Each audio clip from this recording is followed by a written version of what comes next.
élections locales. Pas confondre les... Bonjour et bienvenue à toutes et à tous dans le débat du 12-15. Les prochains conseillers municipaux et départementaux élus lors des élections des 27 septembre et 11 octobre qui se profilent à l'horizon auront des compétences élargies. La décentralisation prend forme petit à petit avec des textes législatifs et des actes réglementaires pris par le gouvernement. Décentralisation, quel effet auprès des citoyens? C'est le thème de ce débat du 12-15. Et pour en débattre, je reçois M. Mathias Otunga Osibajo. Il est ancien ministre de la décentralisation et président du parti politique Regard. Monsieur, bonjour. Bonjour. Merci d'avoir accepté notre invitation. C'est un honneur pour moi. Et à ses côtés, M. Nestor Obiang. Il est analyste politique, spécialiste des questions de décentralisation. M. Nestor Obiang, bonjour. Bonjour, c'est avec un plaisir renouvelé. Merci. Monsieur Mathias Otunga Osibajo, peut-être comme ça pour baliser le terrain, pourquoi ce processus est-il relancé et renforcé aujourd'hui? Quel est l'intérêt de la décentralisation au Gabon? Bon, la décentralisation, comme on le dit, a pour but d'amener le service au plus près du citoyen. Quel est l'intérêt? Mais c'est de mieux cerner le besoin. Vous savez, il y a des besoins généraux dans un État, mais il y a des besoins spécifiques liés à des particularismes locaux. Et donc, par le biais de la décentralisation, on veut amener l'État à rendre un service plus efficient, parce que c'est un service de proximité qui tient compte de ces aspects particuliers. Véritablement une politique à mettre en place au service du citoyen ou plus proche du citoyen. Monsieur Nestor Obiang, jusqu'à présent, une ordonnance de programmation du transfert des compétences de certains sectoriels vers les collectivités locales a été prise. D'ailleurs, on peut citer quelques-uns, intérieur, santé, éducation et autres. À quoi doivent s'attendre les populations véritablement si ces transferts-là ont lieu? Bien, merci pour la question, mais je dois d'abord revenir un peu en arrière, parce que vous savez, nous avons des compatriotes qui ne sont pas tous suffisamment formés pour comprendre ce type de débat.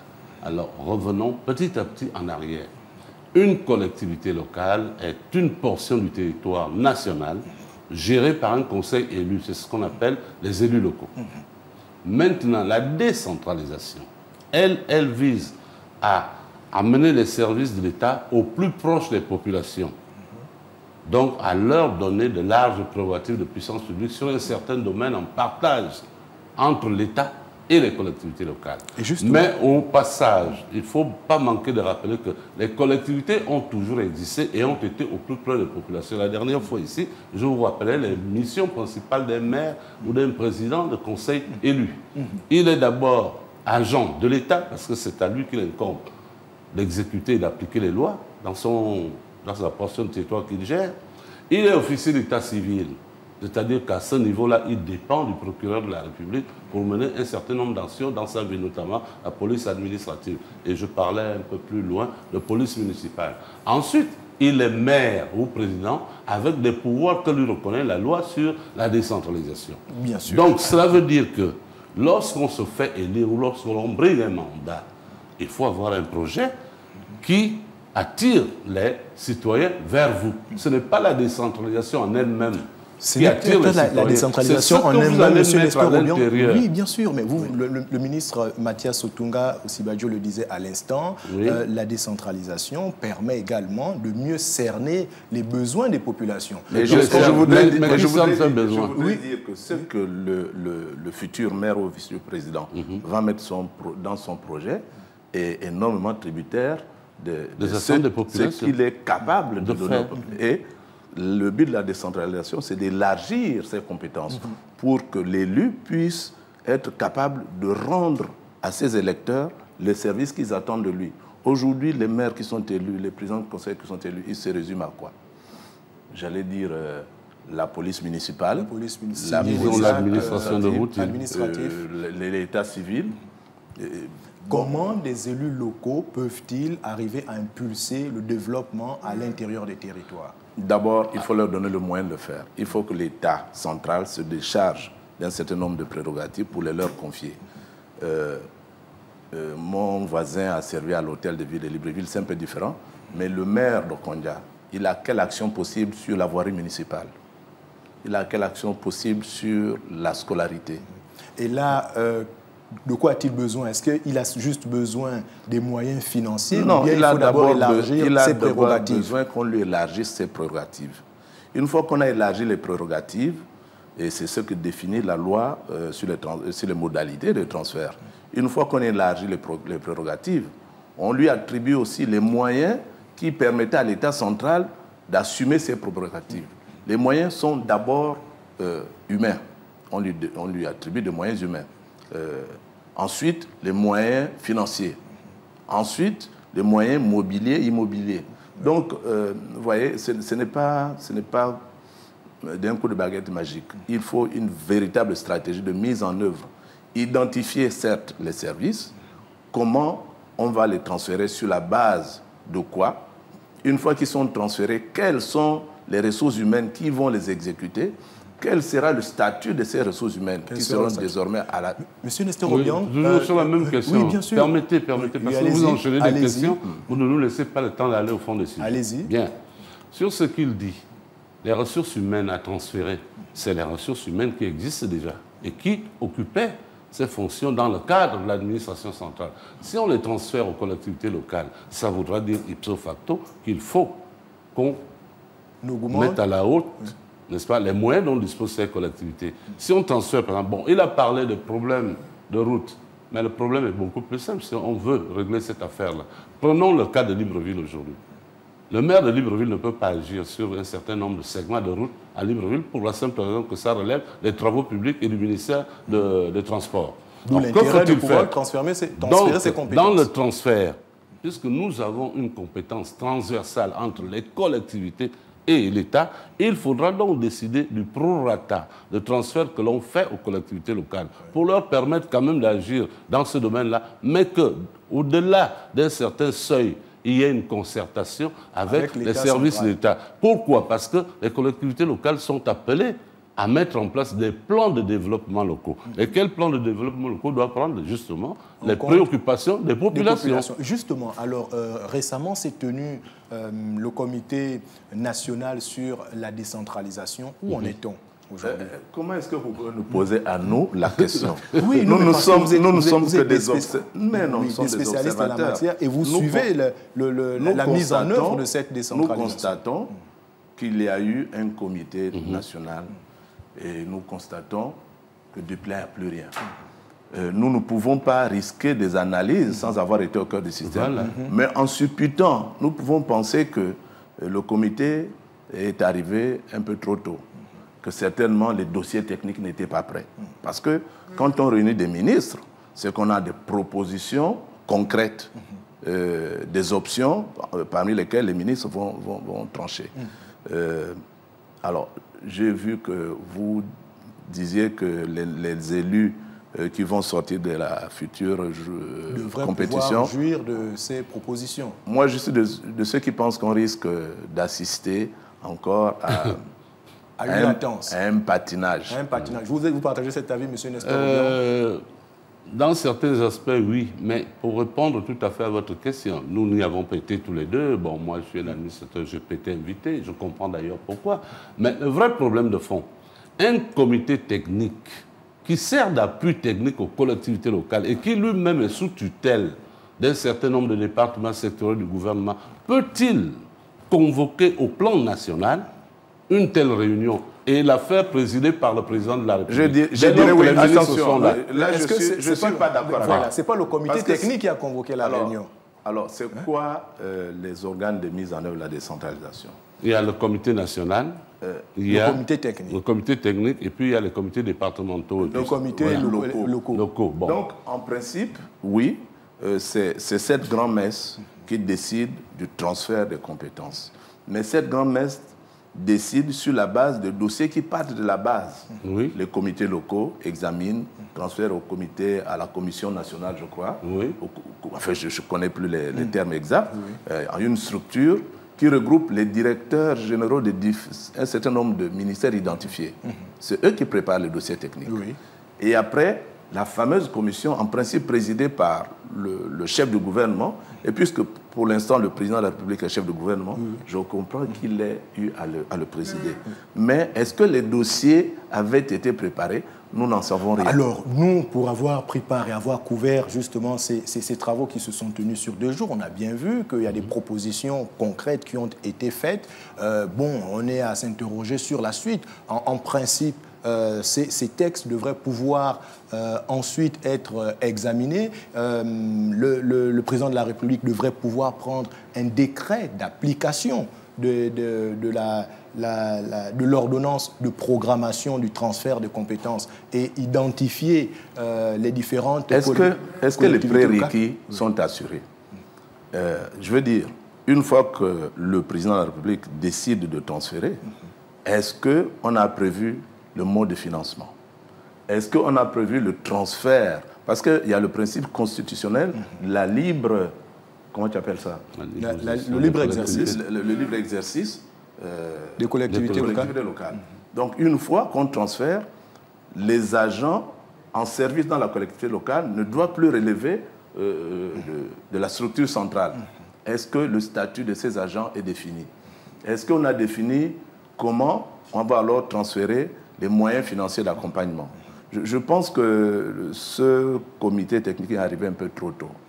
Et je pense qu'il y a, normalement, il y a d'autres réflexions à mener sur, comme je le disais. En fait, le problème... Oui, je dois dire que le comité technique a fait un certain nombre de propositions, mais ces propositions devaient être étagées. Étagées de quelle manière? Il y a des propositions qui demandent que des lois soient modifiées.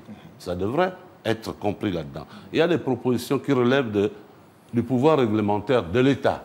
Il y a d'autres propositions qui doivent revoir de fond en comble l'organisation des collectivités locales pour coller à la nouvelle dynamique que l'on voudrait impulser. Je m'explique. Nous l'avions dit tout à l'heure. Regardez, par exemple, le régime financier et comptable des collectivités aujourd'hui repose sur un texte qui date de 1972. Lui également, il doit être revu. Il doit être revu pour coller à la nouvelle réalité. Bon, je me rappelle qu'entre-temps, le président Ali Bongo avait donné un fonds, je crois, un fonds d'initiative départementale. Qu'advient-il de ce fonds? Ensuite, M. Osibajo, à l'époque où il était ministre de la décentralisation, avait proposé une caisse de péréquation. C'est-à-dire que les collectivités les plus riches pouvaient aider les autres. Mais par quel truchement? Par le truchement d'un organe qui devrait justement donner les quotas de participation. Pourquoi il l'a fait? Je le lui rappelle, parce que c'est lui qui a initié le texte. Il l'a fait en tenant compte de ce qui existe dans la loi sur la décentralisation. C'est-à-dire que nous avons aujourd'hui 4 types de communes. Premier degré, deuxième degré, troisième, quatrième degré. Donc, de passage du premier au deuxième degré et ainsi de suite suppose un certain nombre de critères. Il faut avoir rempli un certain nombre de critères. Effectivement, et parmi les propositions qui ont été faites, c'était de pouvoir avoir une base commune et en fonction de certains critères, voir maintenant comment renforcer d'autres collectivités. Je voudrais dire que ces éléments financiers, le fonds de péréquation de collectivités locales, le fonds d'initiative départementale, ce ne sont plus nos propositions, puisqu'il y a une loi que le Parlement a votée qui intègre 2 sources de financement, le fonds de péréquation de collectivités locales et le fonds d'initiative départementale. Donc, quand on siège, il nous reste 10 minutes, quand on siège pour définir les modalités, enfin les services à transférer, il faut qu'on ait déjà au préalable évoqué ces aspects-là. Exactement. Parce qu'une fois qu'ils sont transférés, il faut les financer. Or, la question financière reste en suspens. Non, le principal véhicule qui a été identifié, c'est justement le fonds de péréquation. Ben, il n'est pas encore mis en œuvre. Il n'est pas encore mis en œuvre. Donc on a mis la chair. Et les modalités de son financement ne sont pas clairement établies. Et les personnels qui vont être affectés dans les collectivités locales ne dépendront plus du ministère de la fonction publique. Ils seront pour emploi gérés par les collectivités locales et ça non plus, ce n'est pas encore géré. Moi, je crois que le moyen terme qu'on a trouvé jusqu'ici, parce que je sors quand même de l'une des plus grandes collectivités de ce pays, au niveau de la mairie, chaque fois que nous avions des fonctionnaires en détachement, parce que le principe existe dans le statut général de la fonction publique et dans le statut général des fonctionnaires, en détachement, qu'est-ce qui se fait? Qu'est-ce qui se passait? La mairie prenait en charge leurs émoluments hein, jusqu'à la fin de leur détachement. Or, aujourd'hui, parler de statut, ça veut dire qu'il faudra nécessairement créer une passerelle entre la fonction publique d'État et la fonction publique des collectivités. Il faut qu'il y ait une passerelle. Et cette passerelle passe par la loi. Pour ces différentes compétences, eh bien, les collectivités locales auront la latitude de prendre les personnels de la fonction publique identifiés dans les sectoriels. Et s'ils n'existent pas, eh bien, ils auront la latitude de non, ce n'est pas qu'ils ont la latitude de prendre. Il faut définir ce qu'on appelle la fonction publique territoriale, avec ses contraintes et avec ses prérogatives. Et donc, forcément, passer par une loi. Parce que c'est alors, monsieur, il ne reste plus beaucoup de temps. On s'est vraiment appesanti sur la collectivité en tant que telle. Mais je voudrais quand même que vous nous disiez de façon concrète, avec des exemples précis, comment les populations pourraient s'apercevoir d'une évolution entre un État très centralisé, le passage d'un État très centralisé à un État décentralisé. C'est déjà plus simple. Il faut que le maire ou le président du conseil puisse, par exemple, apporter des solutions concrètes aux problèmes que vivent les populations. À l'intérieur du pays, ce n'est pas à Libreville. Les problèmes concrets, c'est quoi? C'est une école performante, c'est une route performante, c'est les questions de domaine municipal, les questions du domaine, j'allais dire, régional. Parce que vous savez que, par exemple, le village n'a pas un territoire dédié au Gabon. Et ça, c'est un problème. Le village n'est qu'un point. Il n'y a pas une frontière définie. Et donc, vous voyez... Le village se trouve dans le canton. Le canton a des limites. On sait que le canton va de là à là, mais le village n'a pas de limites administratives. Et ça, c'est un problème en matière...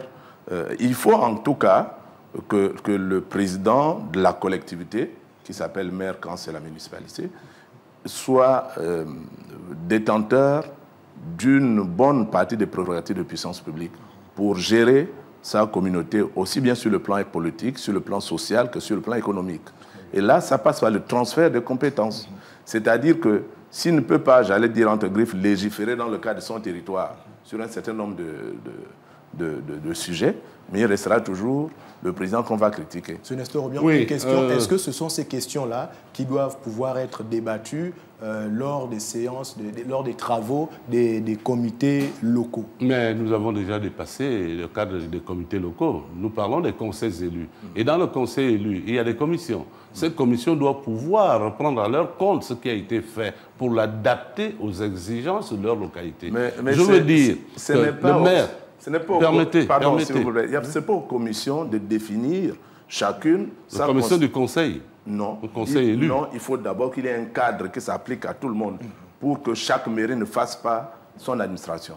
Je pense qu'il faut, une stratégie nationale. Permettez-moi de terminer ma réponse. Oui. Chaque mairie dispose des mêmes prérogatives de puissance publique sur l'ensemble du territoire national. Je regrette de liser la loi sur la décentralisation. Maintenant, il se trouve qu'il y a un petit point noir sur lequel personne ne veut insister. C'est que les maires se font élire sur la base de quoi? Sur la base de ce qu'ils proposent aux populations. Et c'est sur cette base-là que telle ou telle liste gagnera tant de voix ou tant de voix. Maintenant, le maire en exercice, quand il arrive et trouve un cadre organique qui lui donne un certain nombre de prérogatives. Est-ce que vous pensez que le maire de Babanda peut développer la même activité économique que le maire de Libreville? Laissez-moi terminer.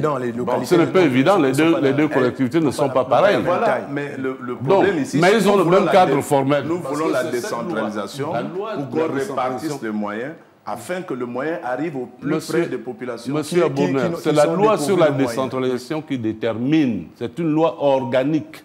Elle détermine tous ces aspects. Non, maintenant, elle détermine également les moyens financiers. Mais justement, c'est un cadre général qui détermine ces aspects.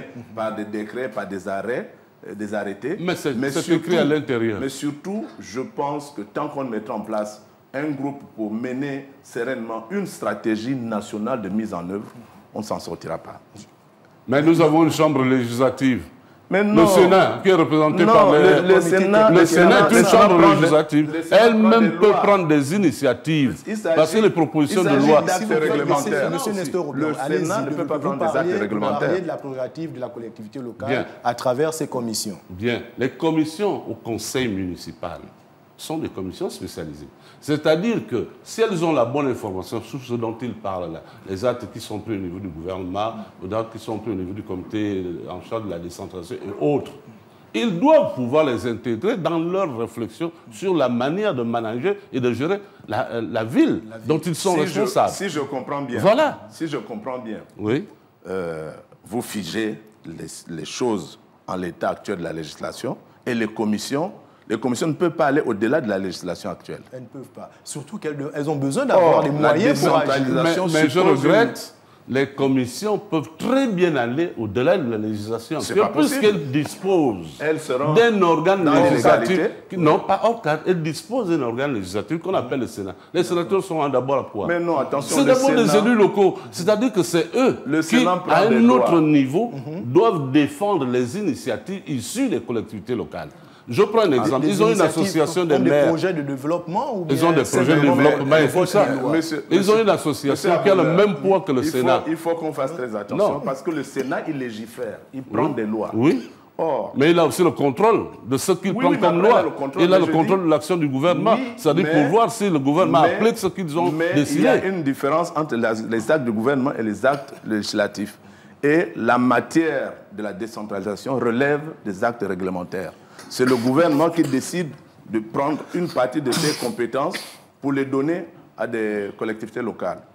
Le gouvernement ne les donne pas au Sénat parce que c'est du domaine réglementaire. Donc il faut absolument que le gouvernement ait légiféré et réglementé. Le gouvernement ne les donne pas au Sénat, ça suffit, puisque c'est le Sénat qui a voté la loi. Mais non, attends. Ça veut dire que le Sénat peut en même temps contrôler l'exécution de cette loi. Mon frère. Or, jusqu'ici, ils ne l'ont jamais fait. C'est malheureux. Il y a des matières de la compétence. Non, je sais, Mathias, je sais qu'il y a des matières qui relèvent de la compétence de l'État. La matière qui est de la compétence du gouvernement. Les lois au Gabon sont concomitamment prises par deux organes, l'exécutif et le législatif. La loi définit un cadre général. Le Parlement n'a jamais proposé quoi que ce soit. Ils attendent ce qui vient du gouvernement. Le Sénat existe depuis 1996 et ils n'ont jamais rien proposé à ce sujet. C'est eux qui doivent prendre à cœur. Pourquoi? Parce que c'est eux qui peuvent aussi surveiller l'action du gouvernement par des contrôles. On l'entend. Monsieur Mathias Otunga Osibajo, est-ce que vous entendez que le Sénat peut prendre l'initiative de proposer certaines lois? D'ailleurs, on le sait, pour que les choses arrivent à bouger un tout petit peu. Oui, il nous reste quelque chose. Je voulais dire rapidement, le Sénat et l'Assemblée nationale aussi définissent un cadre général. Oui. À travers la loi. Une fois que la loi arrive, elle est appliquée par le gouvernement. Bien sûr. Et dans le cadre de cette structure générale, le gouvernement affine les spécificités, les réglages. Décret d'application. Avec les décrets d'application. Donc, ce que le gouvernement n'a pas encore affiné, la municipalité ou le conseil départemental ne peut pas aller légiférer au-delà de la compétence qu'il est c'est pas eux qui légifèrent, mais ils peuvent proposer, puisqu'ils ont une chambre. De réaliser le transfert de compétences, d'où la nécessité. Les collectivités peuvent faire des propositions au Sénat. Ce sont les leurs qui sont là-bas. Et le Sénat peut légiférer, parce que la loi le lui autorise. Non, mais nous sommes... On l'a bien compris, monsieur Nestor. Le Parlement fait des propositions de loi. Les conseils départementaux et municipaux ont bel et bien des prérogatives. Mais bien sûr. Ils peuvent prendre également des initiatives. Au plan territorial. Être simplement attentiste aussi ne sert pas les populations. Non, je vais expliquer qu'il y a quand même une organisation de toutes ces choses-là. Et à la fin. Oui. Les commissions ne peuvent légiférer que dans le cadre légal qui leur attribue. Or, le but de la décentralisation, c'est d'élargir ce cadre. Exactement. Au plan national. Il n'est pas élargi, mais il ne peut pas s'en sortir. Oui, mais la faute à qui, si jusque-là, le gouvernement n'a pas pris les décrets. La loi date de 2015. De 2015 à 2025, quand même, vous n'allez pas me dire que le ministère de l'Intérieur était en vacances. Il faut, à mon avis, moi, si j'avais été à la place des décideurs, je convoquerais une commission nationale multidisciplinaire pour mettre en œuvre tous les aspects dont nous abordons là. Voilà. Et après ça, on procède au transfert de compétences. Et puis, il faudrait qu'on arrête de donner comme ça des ressources sans avoir prévu derrière les recettes. non, ce n'est pas les recettes, et les modalités de leur et utilisation. naturellement, les recettes qu'on doit puiser pour alimenter cela. Il faut identifier les recettes également qui doivent pouvoir supporter ces différentes ressources. Ce travail était déjà fait. Avant la prise de la loi sur les modalités de transfert, l'État avait décidé de créer un fonds d'initiative départementale. Oui, et le Sénat, justement, a décidé d'en faire une ressource pérenne parce que, au sens de l'État, c'était... Vous me reprenez, vous voyez, le Sénat a décidé. Ça veut dire qu'ils ont quand même cette problématique. Le fonds de péréquation, on sait que c'est lui qui est véritablement sur la table pour permettre donc, de financer les collectivités locales. Si le Sénat appuie là-dessus, donc ce fonds-là deviendra opérationnel. Donc la conclusion, c'est que, il faut nous donner un peu plus de temps pour discuter de ces choses-là. Oui, bien sûr, parce qu'elles sont très importantes pour les populations, non seulement ici à la capitale, mais également à l'intérieur du pays. Ensemble du territoire. Le gouvernement met la charrue avant le bœuf en organisant brutalement ce Non, mais la charrue avant les bœufs, c'est le moyen aussi de mener les réflexions pour pouvoir pousser justement à cette décentralisation. Si vous avez bien lu la loi sur la décentralisation, tout ce dont nous parlons là est prévu là-dedans. Oui, mais il manque les décrets d'application. Les décrets d'application. Mais nous l'avons jamais fait. La dernière loi de 2015. Voilà ce que nous retenons. Il faut pas une simple commission technique qui va se mettre à la place du ministère. Pour pouvoir mettre en œuvre la loi qui existe déjà. Il faut une commission. Il faut une commission nationale, pluridisciplinaire. Comme ça, tous les experts donnent. Et à la limite même, on peut charger cette commission de faire des avant-projets, de textes de loi, de décrets, ainsi de suite. Monsieur, oui, je sais que le débat est passionnel, mais nous sommes dans l'obligation de rendre l'antenne. Accordez-nous plus de temps. Nous discutions donc de la décentralisation. Quel effet auprès des populations? Et je recevais donc monsieur Mathias Otunga Osibajo. Il est ancien ministre de la décentralisation et président du parti politique Regard. Des questions qu'il connaît très bien pour avoir été à l'initiative de propositions de certaines lois. Avoir une liste, en compétition à la prochaine locale. Et à ses côtés, M. Nestor Obiang, qui est donc un administrateur des collectivités locales, un spécialiste de ces questions. Le débat du 12-15, c'est déjà la fin. Mais n'oubliez pas, le débat se poursuit chez vous à la maison et l'actualité, elle, se poursuit sur Gabon 24.